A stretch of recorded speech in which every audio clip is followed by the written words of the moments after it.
eaches harde valolger. It says take for each chur, puvar wool, erfurban when yarbal hustahen orfas. So what if the man universally blamed for ruining human history, like the ultimate symbol of failure and disgrace, is actually the definitive proof of your own divine worth? Yeah, that is a massive and honestly kind of uncomfortable paradigm shift that we are dealing with today. It really is. In today's sermon, we are unpacking a deeply moving message that completely shatters the traditional, frankly, pessimistic view of human origins.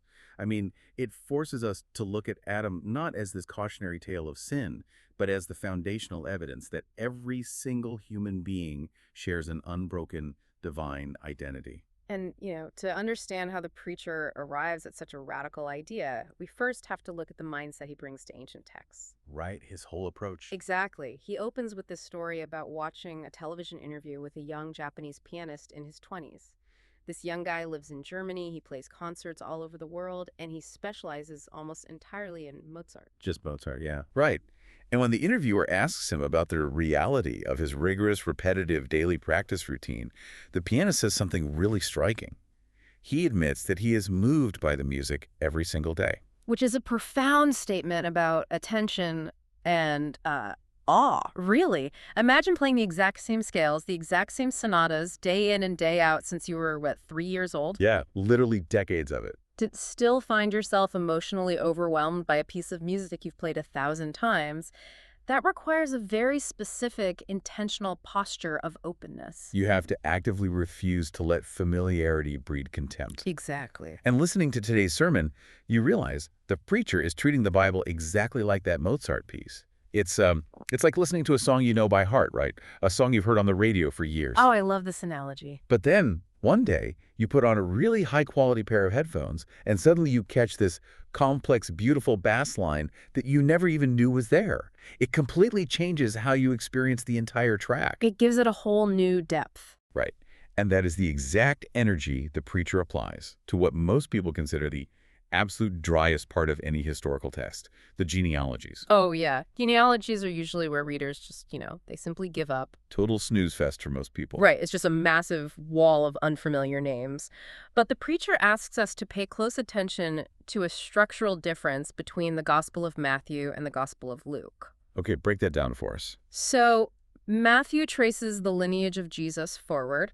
He starts with Abraham, who is the historical father of the Jewish faith, and moves chronologically down the timeline to Jesus. It's a very targeted, culturally specific lineage. Right, it has a clear forward momentum. Exactly. But Luke, however, does the exact reverse. He starts with Jesus and walks backward in time. And he just keeps walking. I mean, it's a staggering list when you read it all in one sitting. It really is. We're talking about 77 generations, spanning roughly 4,000 years of human history.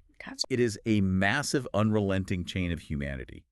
But instead of just skimming past it to get to the action, the preacher tunes into that hidden baseline, right at the very conclusion of this massive list. Right at the end of chapter 3, verse 38. After those 77 generations, Luke concludes the genealogy with the very first human. It reads, and this is the kicker, the son of Enosh, the son of Seth, the son of Adam, the son of God.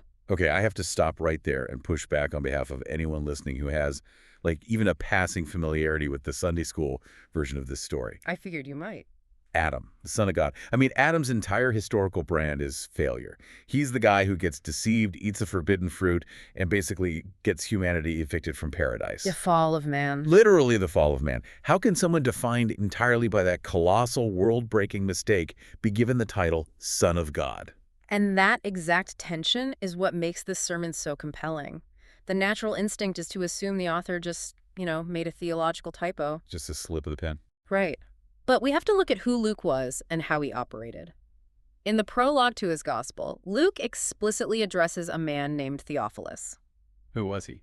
Theophilus was likely a high-ranking, wealthy Roman official who was essentially financing Luke's research. Oh, so he's the patron. Exactly. Because of this, Luke explicitly states he has carefully investigated everything from the beginning to write an orderly, historically sound account. Right. I mean, if you are writing a commissioned report for a powerful Roman backer, you aren't going to carelessly slip in a massive theological error that contradicts the rest of the Jewish texts.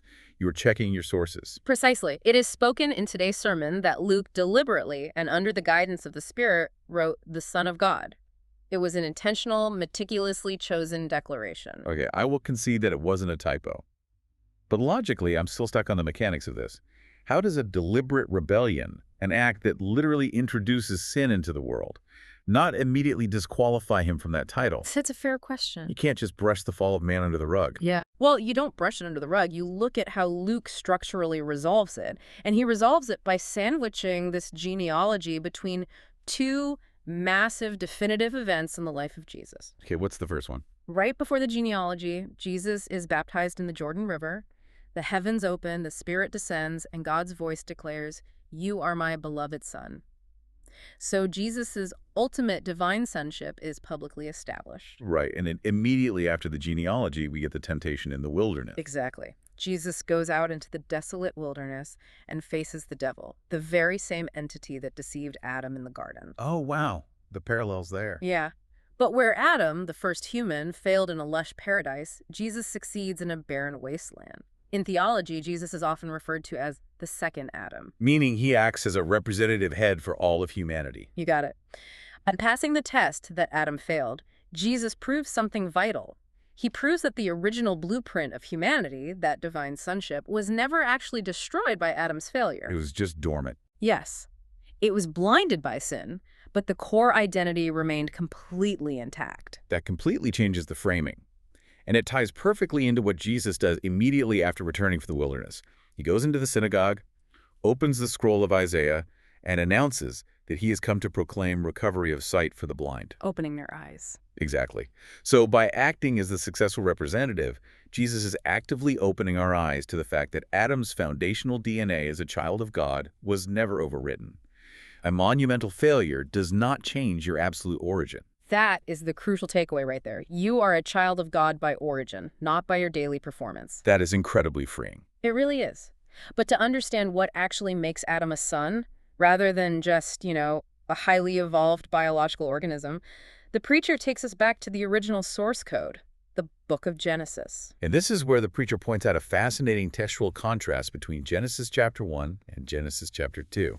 Let me see if I'm synthesizing this correctly. Go for it. In Genesis 1, humans are created male and female. They are blessed, they are told to be fruitful and multiply, and they are given dominion over the earth.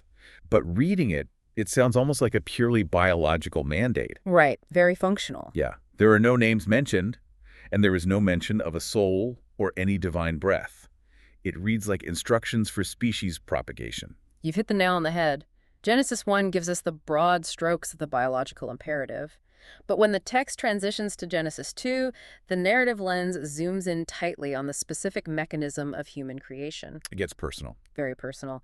God forms man from the dust of the ground, but then does something entirely unique.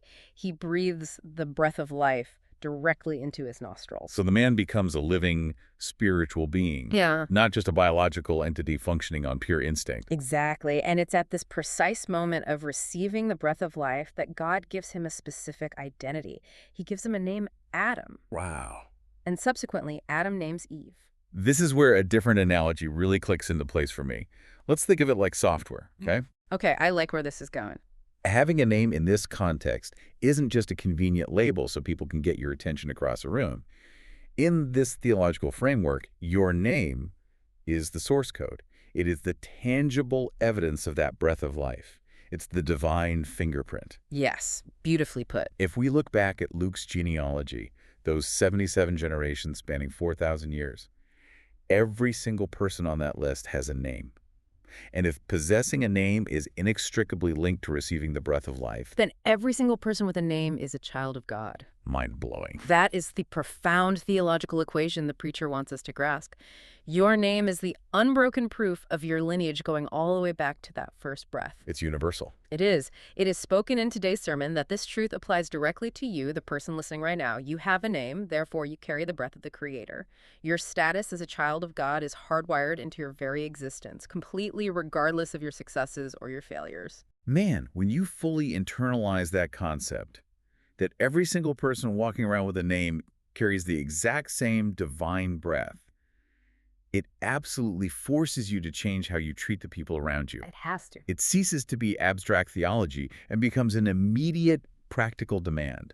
And the preacher illustrates this beautifully with a story from a recent personal vacation. It's such a brilliant narrative choice, too, because it grounds these incredibly high cosmic concepts in the most mundane, everyday reality. He takes this massive revelation and actively tests it in a completely ordinary setting. So the preacher, who is nearly 80 years old, decides to take a 3-day trip to Atami, which is this famous hot spring resort town in Japan. A classic spot for a getaway. Right. And he goes into this trip with a highly intentional mindset, actively thinking, everyone I meet on this trip has a name, which means everyone I meet is a child of God, perfectly equal to me. He is walking into the world actively looking for that divine fingerprint in total strangers. He really is. So he goes down to the hotel bathhouse, and they have these individual pot-style baths. He gets into one, and another older gentleman gets into the bath right next to his. Just close quarters. Yeah. And they end up chatting for an hour. The next day, the exact same thing happens. They meet in the baths, talk for another hour, and really seem to hit it off. Finally, they decide to exchange names. Making it official. Right. The other man introduces himself as Mr. Kazuka, specifically explaining the characters of his name, and the preacher introduces himself as Yamasaki. They actually take the time to truly acknowledge each other's identities. Which, on the surface, just seems like standard social politeness among older men. You know, just making small talk. Sure. But that simple exchange of names becomes the key to a deeply significant and honestly somewhat chaotic interaction later that day. Oh, it really does. So later that afternoon, the preacher and his wife are resting in their room on the 3rd floor when the hotel fire alarm suddenly goes off. It's blaring, so naturally they panic. They evacuate the room, only to find out from the front desk that it's just a false alarm, a system malfunction. Annoying, but okay. Right. But this brief moment of chaos sets the stage. Later on, the preacher goes back for another bath on the 10th floor while his wife, who isn't feeling well, waits in their room. Right. When he finishes his bath early, he steps out and the fire alarm goes off again. You've got to be kidding me. Another false alarm. But his wife gets incredibly nervous this time and decides to take the elevator all the way down to the ground floor lobby just to be safe. So now they are completely separated in a large hotel. Yep. And in a scenario without cell phones, finding each other could be incredibly frustrating. The preacher is stuck waiting on the 10th floor, totally unaware his wife has relocated all the way to the lobby. He would have been waiting there for hours. But suddenly, he hears a voice shouting up from the lobby. Yamasaki, your wife is waiting down here. And who is it? It's Mr. Kazuka. Because earlier that day, they hadn't just made superficial small talk. They had exchanged names. When the preacher's wife went downstairs, she saw Mr. Kazuka and asked if he was waiting for Mr. Yamasaki. And Kazuka knew exactly who that was. He could connect the dots and reunite them. It's a great practical payoff to the story, but the emotional payoff that follows is what really lands the preacher's point. Absolutely. The next time they talk, Mr. Kazuka drops his guard entirely. He shares that his own wife passed away from cancer 27 years ago. The preacher confides that his wife is currently battling cancer. Such a deep, heavy connection to make so quickly. And then Kazuka admits that the real reason he comes to the specific hotel twice a month isn't for the hot springs at all. He comes because he is suffocatingly lonely. Oh, man. That breaks your heart. He visits the hotel to learn the names of the front desk staff and the names of the dining hall servers. He does it just to have someone to call by name and to have someone acknowledge him by his. That admission gets to the absolute core of the human condition. Stripped of all our titles, our wealth, our societal roles, what are we really desperate for? We just want to be seen. We just want someone to recognize our name. We want our existence validated. When the preacher took the time to learn Mr. Kazuka's name, he was essentially saying, I see the breath of life in you. You matter. That's powerful. It requires genuine vulnerability to truly exchange names like that. You can't just shout your name at a stranger.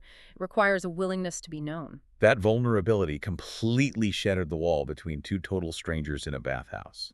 And the preacher argues that this exact dynamic, recognizing the divine weight of a name, is the blueprint for something much, much larger than just being polite on vacation. Yes, he scales this mechanism up from a hotel lobby to a global level.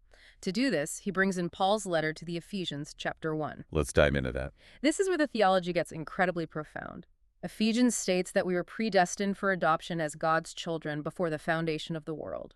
Wait, before the foundation of the world, meaning before Genesis 1, before the dust was even formed into Adam, the blueprint of our sonship, our worth, was already finalized in the mind of God. Exactly. Your identity as a child of God isn't a backup plan, and it isn't dependent on your behavior. It was the original, eternal design. That's incredible. The preacher also references the Gospel of John, chapter 1, which says, "The true light that gives light to everyone was coming into the world." It is spoken in today's sermon that Jesus, the ultimate Son, came specifically to tear down the artificial walls we constantly build between ourselves and that light. Because humanity is just obsessed with building walls. We really are. We categorize each other by race, by gender, by nationality, by political affiliation. We look for absolutely any excuse to label someone as other. Sad, but true. But if you truly absorb the reality of Ephesians 1, that every single person walking the earth was chosen and loved before the world was even made, how can you possibly look down on anyone? You can't. It demands a radical, uncompromising equality. If I truly believe that the name you carry is absolute proof that you hold the breath of the Creator, I cannot go to war with you in my heart. You just can't. The preacher's ultimate conclusion is that recognizing this universal sonship is the only viable, lasting formula for world peace. It breaks down the hostility between nations, it shatters the divide between genders, and as Mr. Kazuka's story shows, it even bridges the painful gap between the living and the dead. Because peace isn't a political treaty. It's the mutual recognition of divine breath. Exactly. Listening to today's sermon, the overwhelming feeling you walk away with is this incredible, liberating sense of freedom. We spend so much of our lives weighed down, defining ourselves by our worst mistakes, just like history defined Adam by his failure in the garden. Always trying to earn it back. Right. We constantly feel like we have to earn our worth, or that we've permanently ruined our chances. But the truth is, your worth was settled before the universe even existed. You carry the breath of life. Your name is the unbroken proof. No striving necessary. You don't have to strive for it. You just have to embrace it and then offer that same radical recognition to the people around you. The source code is right there in front of us in every person we meet if we just take the time to read it. Thank you so much for joining us for this conversation. Yeah, thanks for being here. And before you go, just think about this. If a name truly is the ultimate proof of a person's divine origin, carrying the very breath of life, how does that change the way you think about the names you so easily forget? Or worse, the people whose names you never even bother to ask?